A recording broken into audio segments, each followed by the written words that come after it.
Benzino the Hero back on the ones and two. Rob Jiggity is to my far left. Not that far. You know, if I was a 6'6" guard, I ain't know the slaughter. But I'll be reaching you. But it's in the cut. Back at his second semester here at WICR. Rob Jiggity, Benzino the Hero. You want to say some words to the audience? It's gonna be back on air. OD. That's all I gotta say. Right. It feels good to stretch my arms and legs on air. Yeah. It's like, yeah.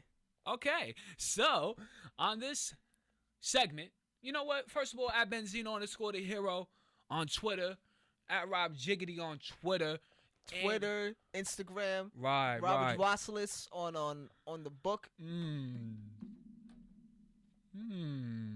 Both Facebook and the official legal book. Alright, so in the cut, we're going to discuss about Derek Fisher firing. Was it kind of unexpected? First reaction to the Derek Fisher firing. Jiggity, take it away. You lying. That was my first reaction. My friend told me it was either Alex or Max. I don't remember who, but they wrote in our chat that we share. Derek Fisher's fired. I said, you lying. Then he put up the tweets, and I said, well, gosh darn it. I ain't gonna lie to you, Rob. I don't recall my first reaction, but it had to be similar to yours. I'm in class, I'm studious. I don't check my phone. I'm focused on the book. Okay, DJ Khaled. These studies. I don't check my phone. They don't want you to check your phone. Nah, one of my teachers, he stood up in class on the desk and peeked over and said, "Is that a phone?" He wild. Shout out to John Malkovich. And yeah. So the first reaction, the homie Jossie, he told me, "Yo, Knicks fired D Fish." I'm like, "What? You kidding me?" And then I saw the tweets. I started laughing because Phil Jackson is president of basketball operations for the New York Knicks organization. And Phil Jackson and Derek Fisher have a relationship that only certain players get to have with a coach. We know Phil Jackson's magnitude. We know Derek Fisher's record as a player. We know how many championships he won because of Phil Jackson. So and Kobe. And Kobe Bean, but we're talking about Derek Fisher.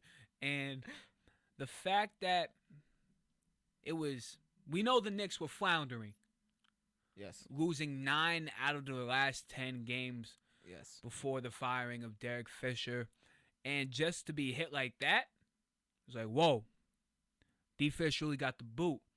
Phil Jackson. Now let me ask you, Rob. Did Phil Jackson do Derek Fisher dirty? Man. A little bit, because I don't know what the scenario was. But from my perspective, it looked like he did him dirty. But at the same time, I think Phil Jackson did what was best for that organization. Now, with the firing of Derek Fisher, there's been reaction around the league. This is the 5th firing already this NBA season. And we are not at the All-Star break. Yikes.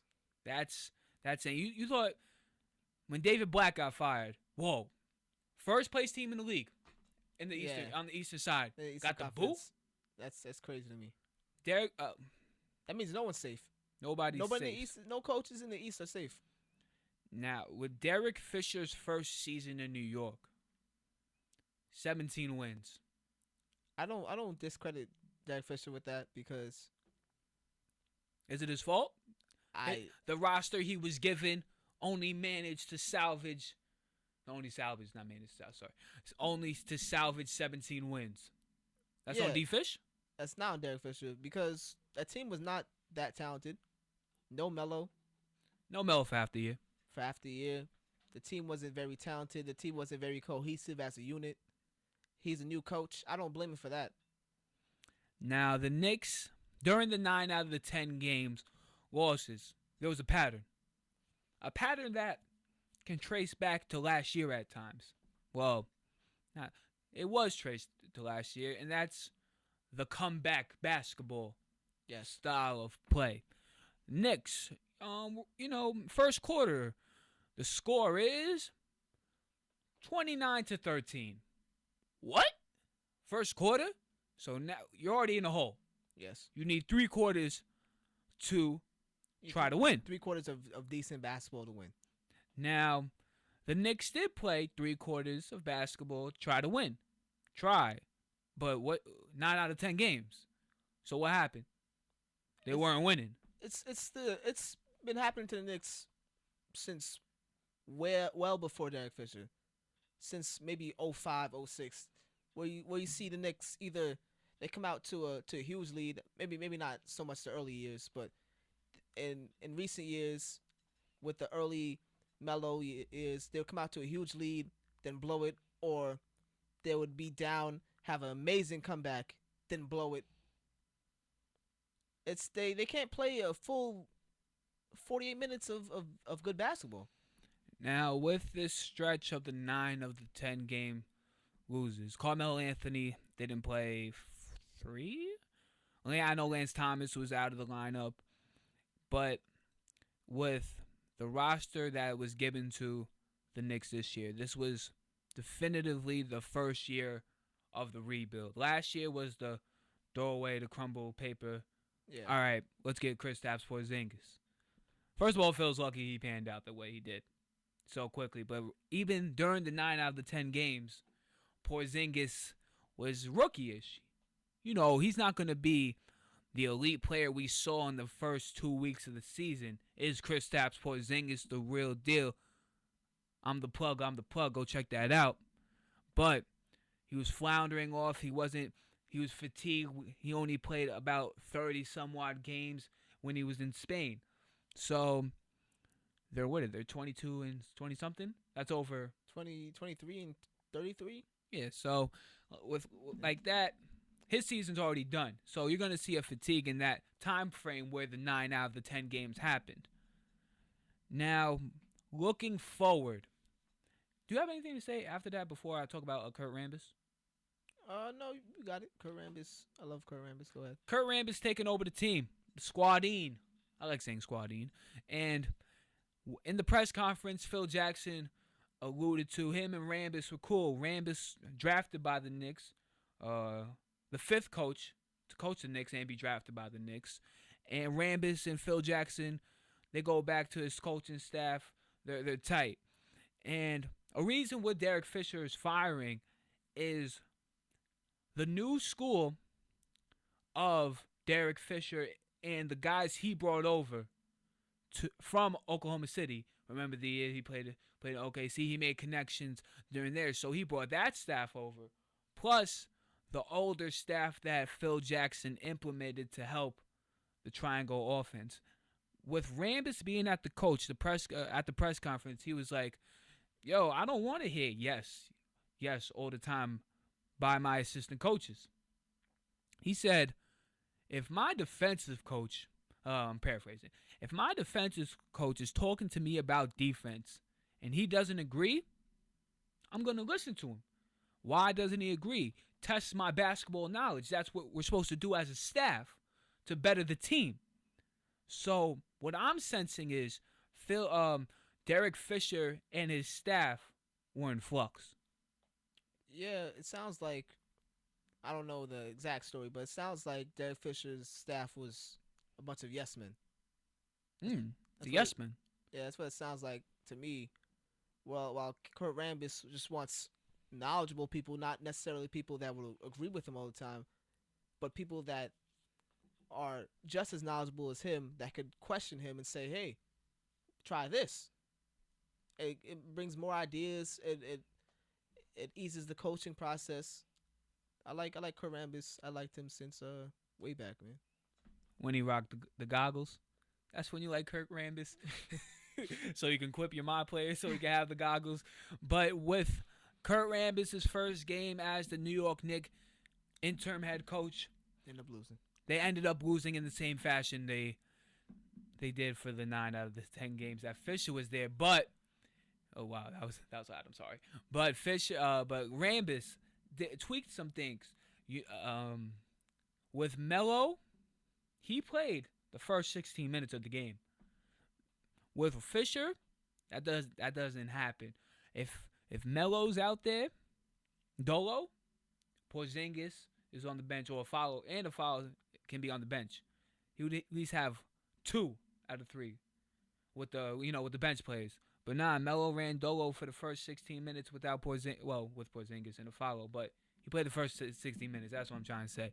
And the play of a follow during this time of their losing streak. What is it now? If I said 9 out of 10, what is it? 10 out of 11, right? Yeah. A follow's been doing his thing, but the offense of the catch-up basketball sucks because in the fourth quarter, they would cut the lead down to 5. Oh, it's in reach. But then, A, shots will be cold. B, they're taking bad shots. C, the other team's still scoring. So the defense is in question. Will Kurt Rambis be the head coach going on with Phil Jackson? I'm going on a limb, say no. It'll definitely be implemented back in the staff. But names like Tom Thibodeau, Tommy Tibbs, Luke Walton, Brian Shaw, even Jeff Van Gundy maybe Mark are Jackson. in the mix. Mark Jackson are back in the mix, the swirl of basketball talks for the head coaching position. I think Kurt Rambis's coaching position depends on how they finish the season. I think he's still going to be a member. You think even if they finish over 500, Kurt Rambis is gone? Yeah. Okay. Yeah. Phil mentioned, he was talking to Al Troutwing during the game. He's like, yo, I still believe in the triangle. The triangle is a system. It's not the do-all of end-all, but this system is very important for offensive rebound, being positioned for offensive rebound, transition defense. So he does want a coach that is somewhat familiar with the triangle. And I'm going to keep it a rack. Tom Thibodeau, good coach. We know his coaching style. Hard-nosed defensive coach. And he said this would be his dream job, getting this New York Knicks head coaching gig. My thing with Tom Thibodeau is I don't want him as the Knicks head coach. Why? He's not a player coach. He's not, because he a couple years back when Luol Deng was still on that squad, he would play like 39, 40 minutes, which was ridiculous. And I don't think Melo's played 40 minutes. I don't think if he does that, Melo's not gonna last the entire season. What was problem with Tom Thibodeau, the reason that he got the boot? Yes, his team was winning. His team was in the playoffs every year. Yeah, predominantly every year. Every year. 2011, when they had the best record, they were still in the playoffs from the years until he got fired. Even the year he got fired, in the playoffs. But with Tibbs is that he's too hard-nosed. Like, yes, it's good to push your players. It's good to test their limits, but to lose the locker room over your coaching style, over the pounding, your methodology of coaching. The Knicks don't need that. This group doesn't need that. If you want Melo to stay the full, 5-year contract, 4th year, three more years, don't hire Tibbs. That's what I'm saying. Like, I'm a Knicks fan. I get to say my opinion.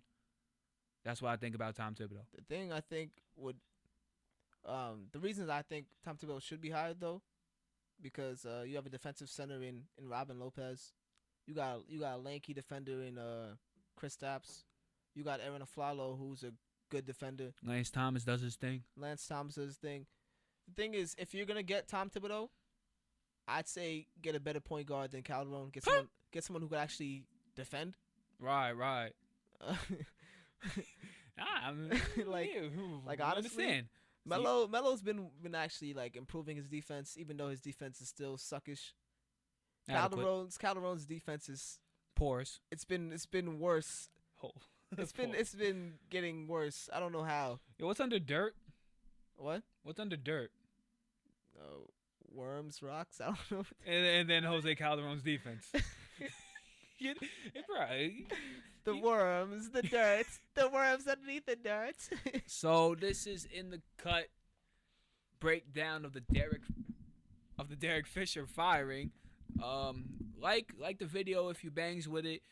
Don't give it a dislike if you really wasn't digging what we were saying. But follow us on Twitter at Benzino _ the hero at Rob Jiggity. We go be returning shortly. Yeah. And if not, you can always hit us up on WICR. We already mentioned our Twitter names. We're gonna put it all in the link. Rob Jiggity Benzino the hero. Farewell for now.